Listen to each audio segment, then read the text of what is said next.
Anyone in the audience may provide public input during the public input time on the agenda. Anyone providing public input in the audience has a 3-minute time limit to do so.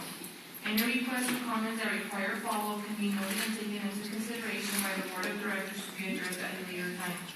If the speaker would like to present written comments or copies of material, copies should be provided to the board liaison as the speaker gives their public input. Due to client confidentiality, the board of directors should not engage in discussion of any specific case or identify any client. Meeting discussions should not be held and promises should not be made to anyone about the public input until all information is made available to the board. To everyone in the room, please be aware that these public meetings are being recorded. First, we have Ali Dori.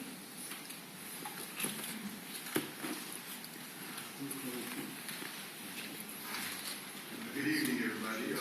Thank you to all those who talked to me over the last month and answered my questions. I appreciate it. I will be covering the meeting going forward. I just published a story last night on the SGPRC.net blog, and I would also like to request a 990 form. I'd like to publicly state that I'm requesting a 990 form. Thank you very much.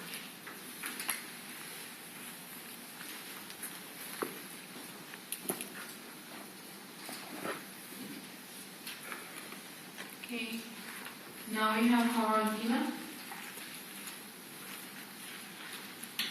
Good evening again, board. I have public comments which I have placed on each of your desks, which I will summarize. Complete public comments are available on my blog at www.sgprc.net. For over a year, I've been visiting with you on your board meetings, and I've been advising you of the precarious nature of my son Kevin's situation as a result of your failed vendor services. Early on, I mentioned to you that there was probably a 50-50 chance that my son would be dead in 5 years as a result of the negligence of your vendor. Well, we've come one step closer now, as you can see in the documentation attached.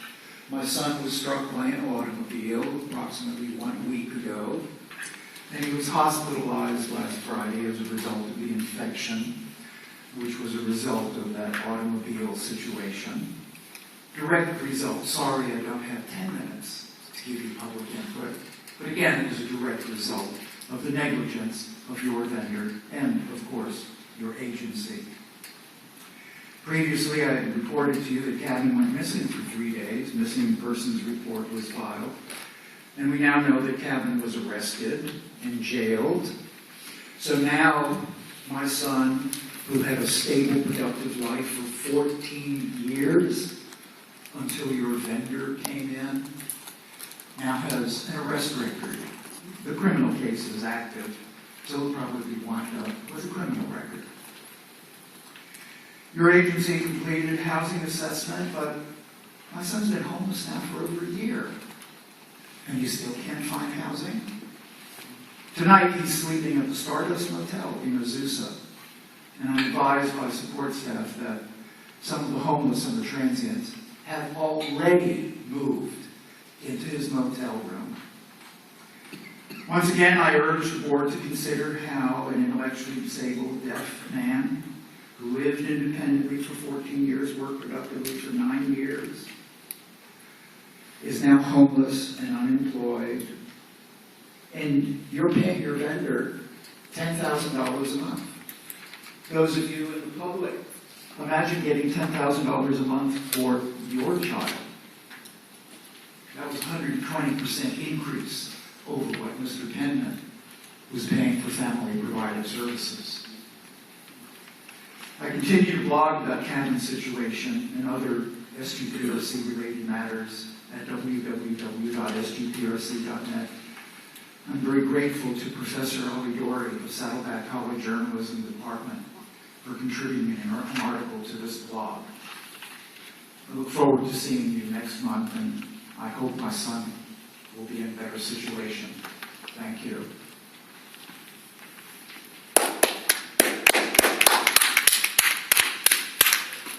Now we have Rosella L.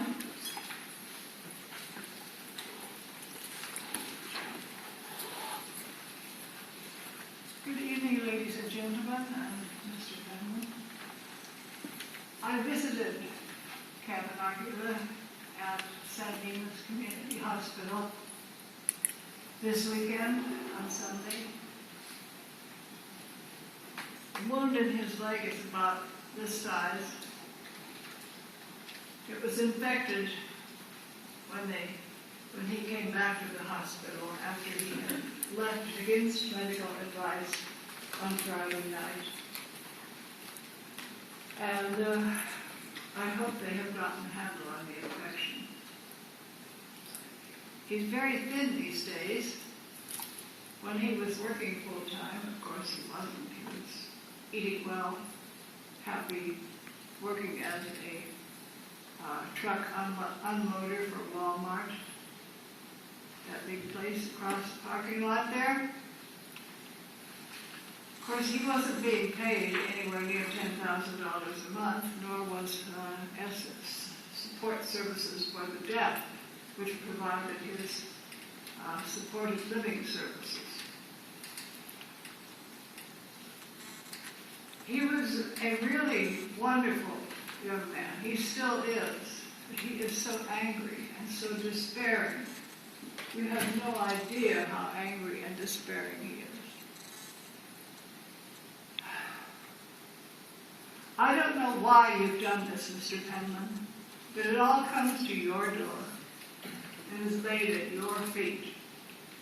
The fact that this man has been homeless for over a year, and the fact that this man has been wounded in the community.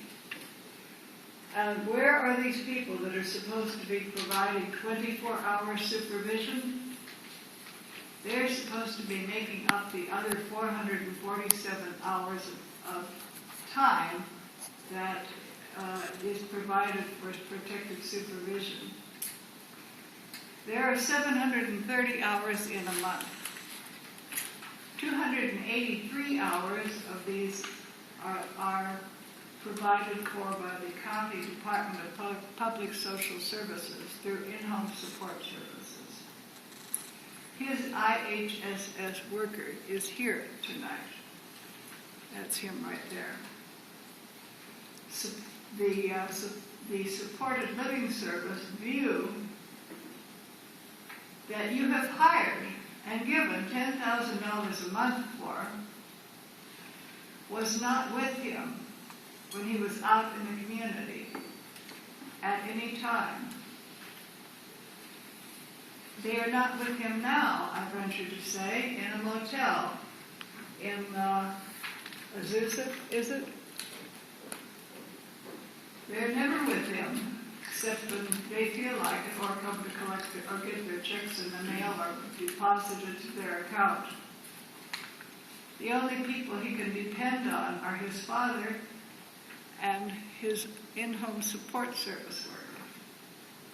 The rest of the time, you staff, what do they do? Do they do anything? Do they follow him? Do they accompany him? Obviously not, or he wouldn't be hit by a car. When are you going to pick up the responsibility that lays at your door, Mr. Penman, for this man's safety and well-being?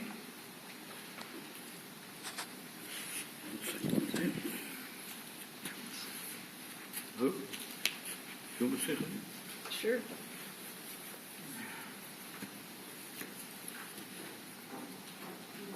Maximum appointed regional centre boards to act as a buffer between the consumer and the executive.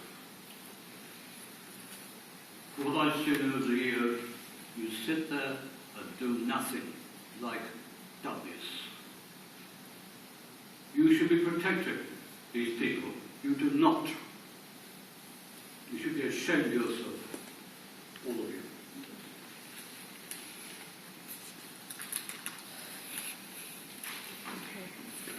We have Pam Hamilton next.